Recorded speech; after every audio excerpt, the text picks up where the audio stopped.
Hi guys, welcome back to my channel, and more excitingly, welcome back to my apartment. We are back in our home now after 2 months actually of renovations. So if you follow me on Snapchat, I've showed the progress of our bathroom and it's finally done and it looks pretty good. I'm pretty happy about it. We're back in our apartment and I'm so excited to be back to filming videos. I've had such a hard time filming this past 2 months. It's been quite a struggle, not to mention I was just so stressed from all the renovations and everything going on that every time I filmed I was like so fucking grouchy. So yeah, there's still a bit of work that needs to be done, like our closet doors need to go on still, but other than that we're pretty happy. So I thought I would film one of my favorite videos I film every year, and it's my favorite books of 2016. So I love to look back and reflect on the things that I've read this past year and kind of mention some of my favorites, things that I would totally recommend to you guys to pick up if you're looking for a new series or a new book to read. And this year is very different because I kind of had two really like specific phases in my reading, one of which was fantasy in the later half of the year, and the beginning half of the year was very much self-help books, which is bizarre. I never had read a self-help book in my life, but for some reason I was compelled to read like every self-help book I could get my hands on. I guess we'll start there with I'm kind of gonna go in order of like when I read the books, and then yeah, roughly. One of the books that I got actually last year as a Christmas gift is the We Should All Be Feminists by Chimamanda Ngozi Adichie. She wrote a book that I read, Americana, I think, which I think I mentioned in my last favorites video, favorites of the year or whatever. Definitely check out that book. It's a great book. This is a cute little one I think that everyone should have. It's just like a quick flip through, something that I would like give everyone. Just like, here, take this and please read it for the love of God. And now I need a sip of water. On to the self-help books I read. I'm going to mention kind of like only two authors though. One of the ones that I was really interested in reading was Brene Brown. Brene Brown is one that my dad really recommended to me, and she's like, I think she was like, did her degree in sociology or something. So she's kind of a cool lady, and her books are very interesting because they're like more of a story to go along with like a lesson kind of thing. It's easy to read. It doesn't feel like you're just reading a self-help book and like, oh my god, it's so boring. So the first one I read was The Gifts of Imperfection. I think that this is something that everyone should read, but especially for those of you who are perfectionists like myself, this is something that you would probably benefit greatly from. Just learning to accept your brokenness and your like faults and all those things.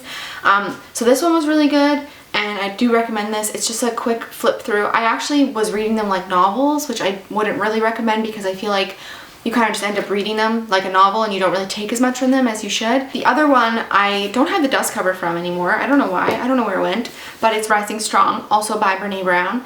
And this one is about, I guess, perfectionism again, but it's just when you fail and how to move on from that and not seeing it as a failure. If you're really hard on yourself, those books are really good to read. The other one I read was The Book of Forgiving, which is by Desmond Tutu and Mpho Tutu, and I believe it's a father and a daughter. This is completely on forgiveness. This is like, I'm giving away so much of what my problems are in life, but I have a hard time forgiving. And not even like, you're like, oh Emily, like that's so bad, you should just forgive other people. But it's not even like other people, it's like forgiving myself when I make a mistake, which again is like perfectionism, so it's a fun place to be. But yeah, all very good self-help books, all ones that I would have recommended to people in my personal life because I think that these are actually super helpful and good reads. Okay, moving on. The next book I read was When Breath Becomes Air by Kalanithi. Again, I don't know where the desk cover went. Between all our moves, I think I have just like stuff in various countries now. I don't even know. But this is a phenomenal book. It's extremely devastating. It's super sad. So if you're in a low place, do not read this book because it'll just bring you down further. But it does have a redeeming quality to it. Basically, it's about a doctor who finds out that he's terminally ill and that his wife is having a baby, and it's basically him looking for the answers and looking for the meaning of life. And I think that no matter what stage you are in your life, you can definitely take something away from this. And it definitely gives you a new perspective. My generation of young people, we are so ungrateful. Like, I know I am. I like take everything in my life for granted, and I don't realize like how lucky I am to have what I have. Even simply like just having like healthy body, like things like that we take for granted. And so reading things like this really puts into perspective like not everyone has the opportunity like me to live a healthy life. You know what I mean? Definitely check this one out if you want to cry, because I cried every day when I read it. Last year when I did my favorite books of 2015, I mentioned these books because I had started reading one and I was like, okay, I gotta mention it, but I read them both in 2016, actually, the beginning of 2016. So I thought I had to throw them in here because these are some of my favorite books, and Mindy Kaling is one of my favorite actresses and authors and writers. I just love her. I think she's amazing. Her humor is so like up my alley, and her books are so well written. I highly recommend picking these up and reading them. They're an easy, light read. They're funny. They're cute. They're just like a good read. Now we're gonna get into the fantasy section of this video. I went kind of fantasy crazy. It started all when I went to Barnes & Noble when we were living in Boston and saw that this book had come out. Now this is the third book to the Red Rising trilogy, and it's by Pierce Brown.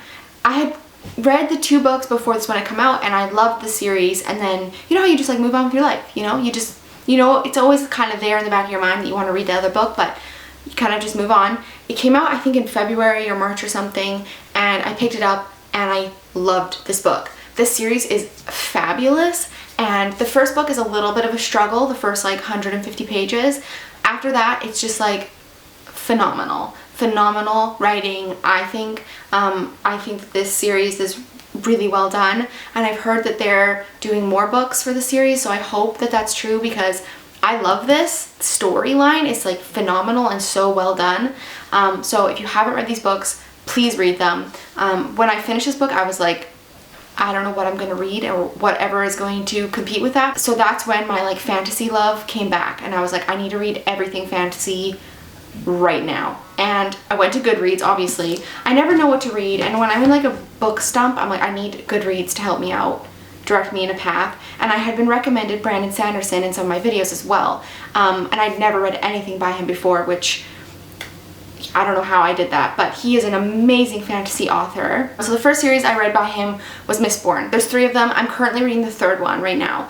Amazing books, really good storyline again. He is like, reminds me of George R.R. Martin in the sense that he's like super detail oriented, and he creates a whole world that feels so real that you just don't even question it's fantasy sometimes. There's only some parts in this book where I'm like, oh yeah, okay, it's not real. Like, this isn't like a historical take on something. You know what I mean? Like, it's that well developed. I love this one because the main character is a female. It just is sort of refreshing. A lot of the books I read that are fantasy have male protagonists, and I don't mind it at all. I don't really normally notice, but reading something with a strong female character and she's kind of a badass bitch is like really nice. So definitely loved this series, and the 2nd book and the 3rd book, obviously amazing. So highly recommend these. Then, okay, now this is where I'm like, okay, I don't know where I stand with like which one I recommend more, which one I liked better, but I think I kind of like this series better by Brandon Sanderson, and this is the Stormlight Archive. There's only 2 books right now. The 3rd one's supposed to come out I think this year in the summer or something like that. They're massive books. They're big reads, but they're so good. They are so good. The thing I like about these books, and I've mentioned this before in other book favorite videos that I've done in the past, I love books that take multiple perspectives. It just gives you a much more rounded view of the story, and I think it's just a lot more interesting and complex, and just, I don't know, I think it's just cool to see different perspectives of the same story. This has been one of my favorite series of this year. I would really recommend it. I'm so glad I discovered this, and I only started reading it after I read Mistborn because I was like, oh, Mistborn's so good, like I don't think anything else could be better than that. And then I read this and I was like, oh shit, Brandon Sanderson really outdone himself today. So highly recommend this series. So the first one's The Way of Kings, and then Words of Radiance, which I just read, and it was amazing. I literally just finished it like a week or 2 ago, and it was phenomenal. Highly recommend that one as well. Okay, now the last thing I want to mention in this book video is actually something I've never mentioned in my favorite books of the year videos, which is a cookbook. And I love cooking. I love food more than anything. I love eating. And food is very important to me. I love nurturing my body and like taking care of myself and knowing like what foods my body likes, what foods my body doesn't like. One of my favorite blogs has been for a while, Oh She Glows. I have a hard time with her blog sometimes in that it's a little disorganized, and I don't like the mix of like personal stuff and food. I want it just to be like all food, and then you can have a separate blog for your personal life.